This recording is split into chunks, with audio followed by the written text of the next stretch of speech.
Alexander the Great built the largest empire the ancient world had ever seen before he turned 30.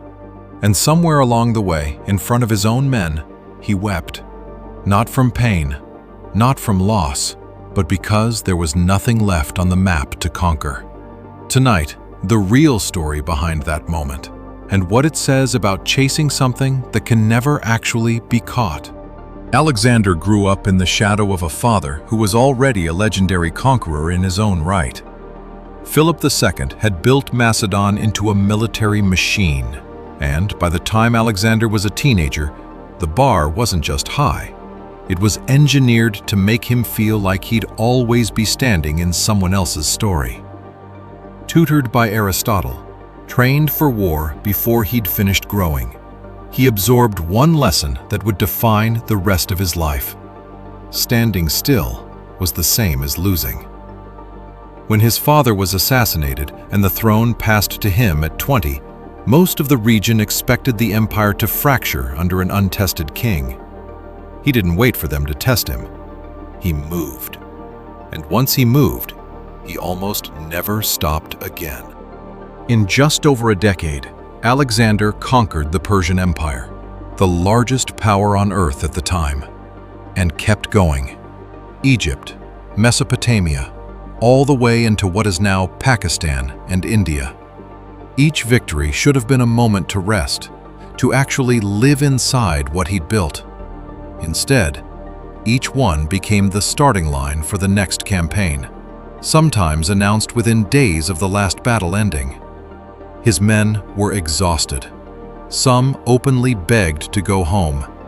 He kept pushing east, further from everything familiar, because stopping had started to feel like the only real threat he'd ever faced. But even an empire that size has an edge to it. Long before the conquests, there was a horse nobody could tame.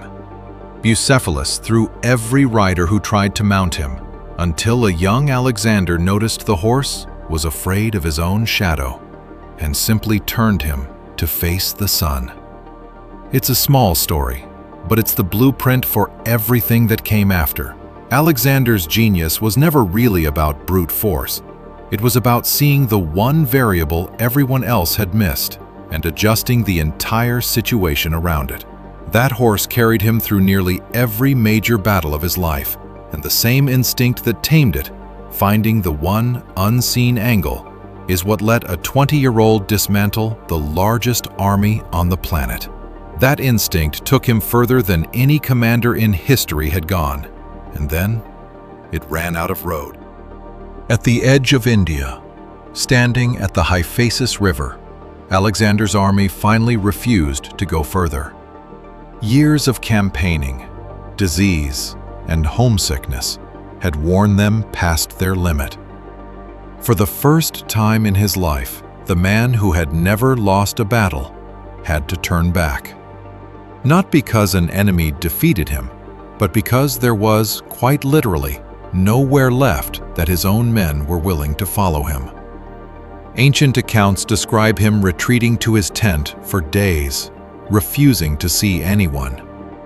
The empire was his. The war machine was undefeated, and the one force he couldn't conquer was the limit of his own army's will to keep marching toward a horizon that never seemed to end. It's in that moment the tears finally come.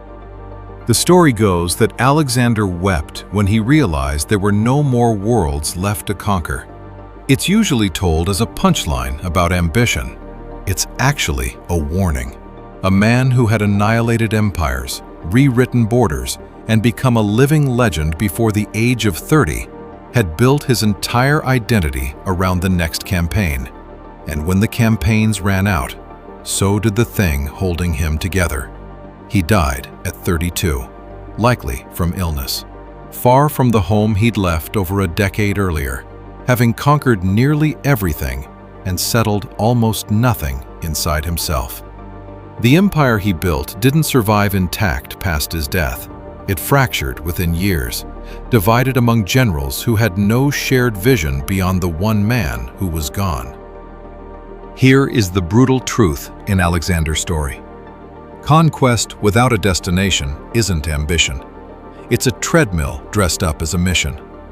He proved a human being can take almost anything the world has to offer: power, territory, glory beyond what any general before him had achieved, and still end up empty. Because he never once asked what any of it was actually for. The hunger that built an empire is the same hunger that made sure he could never enjoy it. So before you chase the next conquest, the next promotion, the next number, the next thing you think will finally be enough, ask the question Alexander never let himself ask.